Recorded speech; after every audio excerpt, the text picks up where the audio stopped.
ಇದು ಇವತ್ತಿನ ಬ್ಲಾಗು. ನಾನು ನೆನ್ನೆ ಡಿಸೈಡ್ ಮಾಡಿದ್ದೆ ಫ್ರಿಜ್ ಕ್ಲೀನ್ ಮಾಡ್ಕೊಳ್ಳೋಣ ಅಂತ ಹೇಳಿ, ಬಟ್ ಅಷ್ಟು ಡೀಪ್ ಕ್ಲೀನ್ ಅಂತೂ ಮಾಡ್ತಾ ಇಲ್ಲ. ಯಾಕಂದ್ರೆ ಫ್ರಿಜ್ ತೆಗೆದು ನೋಡೋದು ಅಷ್ಟು ಡರ್ಟಿ ಅಂತ ಅನಿಸ್ಲಿಲ್ಲ. ಯಾಕಂದ್ರೆ ನಾನು ಪ್ರತಿ ಸರಿ ತುಂಬಾ ಕೇರ್ ಮಾಡ್ತೀನಿ ಫ್ರಿಜ್ನ. ಪ್ರತಿ ಸರಿ ಐಟಮ್ಸ್ ತಗೊಳ್ಳುವಾಗ ಅಥವಾ ಕಂಟೈನರ್ ಜಾಸ್ತಿ ಯೂಸ್ ಮಾಡ್ತೀನಲ್ಲ, ಕಂಟೈನರ್ ಅಷ್ಟು ಕೊಳಾಗಿರ್ತವೆ. ಆ್ಯಂಡ್ ಫ್ರಿಜ್ ಕ್ಲೀನ್ ಮಾಡುವಾಗ first of all fridge switch off ಮಾಡ್ಕೋಬೇಕು. ಯಾಕಂದ್ರೆ ಅದು ತುಂಬಾ ಮೇನ್ ಇಂಪಾರ್ಟೆಂಟ್. ನಾವು ಫ್ರಿಜ್ ಕ್ಲೀನ್ ಮಾಡುವಾಗ ಶಾಕ್ ಹೊಡಿಬೋದು ಅಥವಾ ಫ್ರಿಜ್ ಕೆಟ್ಟೋಗ್ಬೋದು, ಆ ಥರ ಆಗುತ್ತೆ. ನಾವು ಇವಾಗ ಇದು ಆಕ್ಚುಲಿ ನಾನು ಬೇಕೇ ಬೇಕು ಅಂತ ತೆಗೆಸ್ಕೊಂಡಿರೋ ಫ್ರಿಜ್. ನನಗೆ ತುಂಬಾ ಇಷ್ಟ ಆಯ್ತು ಫ್ರಿಜ್ ಲಿಬಿರರ್ ಅಂತ.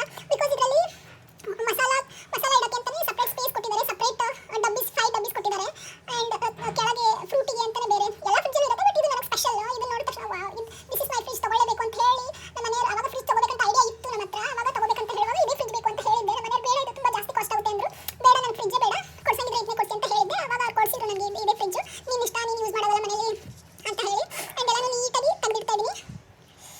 ಆಮೇಲೆ ಎಲ್ಲ ಮಸಾಲೆ ಐಟಮ್ಸ್ ಅದು ಇದು ಸ್ವಲ್ಪ ಎಲ್ಲ ಇದಾಗಿತ್ತು ಒಂದೊಂದ್ಸರಿ ಅನ್ಸುತ್ತೆ. ಎಷ್ಟು ನೀಟಾಗಿ ಇರ್ತೀವಿ ಫ್ರಿಜ್ನ ಅಷ್ಟು ನೀಟಾಗಿ ಫ್ರಿಜ್ ನಮ್ಮನ್ನು ಇಟ್ಕೊಳ್ಳುತ್ತೆ ಅಂತ ಹೇಳಿ. ಯಾಕಂದ್ರೆ ನಾವು ಅದರಲ್ಲಿ ಫುಡ್ ಇಡ್ತೀವಿ, ಮಸಾಲೆ ಐಟಮ್ಸ್ ಇರ್ತೀವಿ, ಅಲ್ಲಿ ಕ್ಲೀನಾಗಿ ಇಟ್ಟರೆ ಅದು ನಮ್ಮ ಕ್ಲೀನಾಗಿರುತ್ತೆ ಅಂತ. ಫೈನಲಿ ಈ ಥರ ಲುಕ್ ಬಂದಿದೆ ಫ್ರಿಜ್ ಎಲ್ಲ ನೀಟಾಗಿ ಇಟ್ಟ ಮೇಲೆ.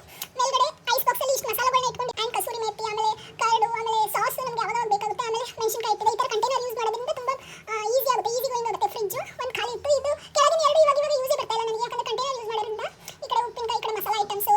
ಅದೇ ಹೇಳಿದ್ನಲ್ಲ 5 ಡಬ್ಬಿ ಕೊಟ್ಟಿದ್ದಾರೆ ಅಂತ. ಇದೆ ಮಸಾಲೆ ಡಬ್ಬಿಗಳು 2 ಅಷ್ಟೇ ಇದೆ. ಯಾಕಂದ್ರೆ 3ನ ತೊಳೆಯಕ್ಕೆ ಇಟ್ಟಿದ್ದೀನಿ. ಸ್ವಲ್ಪ ನೀಟ್ ಕೊಳೆ ಆಗಿತ್ತು, ಬೇರೆ ಫಿಲ್ ಮಾಡಿಟ್ಟಿದ್ದೆ. ಆಮೇಲೆ ಹಾಗೆ ಐಸ್ ಕ್ರೀಮು, ಆಮೇಲೆ ಜ್ಯೂಸ್ ಬಾಟಲ್ ಬೇಕೇ ಬೇಕು. ಹಾಗೆ ಮತ್ತೆ ರೇಷನ್ ಡಬ್ಬಗಳಲ್ಲಿ ಖಾಲಿ ಆಗಿತ್ತು. ರೇಷನ್ ತಂದಿದ್ದೆಲ್ಲ ಅರ್ಧಂಬರ್ಧ ಫಿಲ್ ಮಾಡಿದ್ದೆ. ಈಗ ಇನ್ನೂ ಸ್ವಲ್ಪ ಅರ್ಧಂಬರ್ಧ ನೀಟಾಗಿ ಫಿಲ್ ಮಾಡ್ಕೊತಾ ಇದ್ದೀನಿ. ಆ್ಯಂಡ್ ನಮ್ಮ ಮಮ್ಮಿ ನನಗೆ ಊರಿಂದನೇ ಶಾವಿಗೆ ಕೊಟ್ಟು ಕಳಿಸಿರ್ತಾರೆ, ಅದನ್ನೆಲ್ಲ ನೀಟಾಗಿ ಹಾಕೊತಾ ಇದ್ದೆ. ಅದು ಖಾಲಿ ಆಗಿತ್ತು ಡಬ್ಬಲ್ಲಿ, ಹಾಗಾಗಿ ಫಿಲ್ ಮಾಡಿ ಇಟ್ಕೊತಾ ಇದ್ದೀನಿ. ಆ್ಯಂಡ್ ಹಾಗೆ ಅಕ್ಕಿ, ಗೋಧಿ ಹಿಟ್ಟು, ಆಮೇಲೆ ಎಣ್ಣೆ, ಆಮೇಲೆ ಹಾಗೆ ಇರುತ್ತಲ್ಲ ಗ್ರಾಸರಿಗಳೆಲ್ಲ. ಆಮೇಲೆ ಇದನ್ನು ಫುಲ್ ಪ್ರೆಸ್ ಮಾಡಿ ಇಟ್ಕೊಂಡೆ, ಯಾಕಂದರೆ ಗಾಳಿ ಹೋಗಬಾರ್ದು, ಮೆತ್ತಗಾಗುತ್ತೆ ಶಾವಿಗೆ ಅಂತ ಹೇಳಿ. ನಮ್ಮ ಮನೆಯವರಿಗೆ ಇದು ಸೂಸ್ಲ ತುಂಬ ಇಷ್ಟ ನಮ್ಮ ಮನೆಯವರಿಗೆ. ಸೊ ಅದನ್ನು ತಂದಿರ್ತೀನಿ. ಅವ್ರಿಗೆ ಅಷ್ಟೇ, ನನಗೆ ಇಷ್ಟ ಆಗಲ್ಲ, ಬಟ್ ಅವರಿಗೋಸ್ಕರ ನಾನು ಮಾಡ್ಕೊಡ್ತೀನಿ ಅವರಿಗೆ. ಇದು ದೋಸೆದ ಅಕ್ಕಿ ಇರಬೇಕು, ಅದನ್ನು ಫಿಲ್ ಮಾಡ್ಕೊತಾ ಇದ್ದೀನಿ. ಆಮೇಲೆ ಒಂದು ದೊಡ್ಡ ಕವರಲ್ಲಿ ಯಾವ್ದಾದ್ರು ಎಕ್ಸ್ಟ್ರಾ ಮಿಕ್ಕಿದೆ ಅದನ್ನೆಲ್ಲ ನೀಟಾಗಿ ಇಟ್ಕೊತಾ ಇದ್ದೀನಿ. ನೆಕ್ಸ್ಟ್ ಟೈಮ್ ಯೂಸ್ ಆಗುತ್ತಲ್ಲ, ನೀಟಾಗಿ ಮಡಿಚಿಟ್ಕೊತಾ ಇದ್ದೀನಿ. ಇನ್ನೂ ಸ್ವಲ್ಪ ಪುರಿ ಹೋಗಿತ್ತು, ವಾಪಸ್ ಅದೇ ಕಂಟೈನರ್ ಫಿಲ್ ಮಾಡ್ಕೊಂಡು ಇಟ್ಕೊಂಡೆ. ಹಂಗೆಲ್ಲ ನೀಟಾಗಿ ಜೋಡಿಸ್ಕೊತಾ ಇದ್ದೀನಿ. ಆವಾಗಲೇ ಗುಡಿಸ್ಕೊಂಡಿದ್ದೆ. ಸೊ ಇವಾಗ ಎಲ್ಲನೂ ಫಿಲ್ ಮಾಡಿ ಇಟ್ಕೊತಾ ಇದ್ದೀನಿ. ಸೊ ನನಗೆ ಈ ಥರ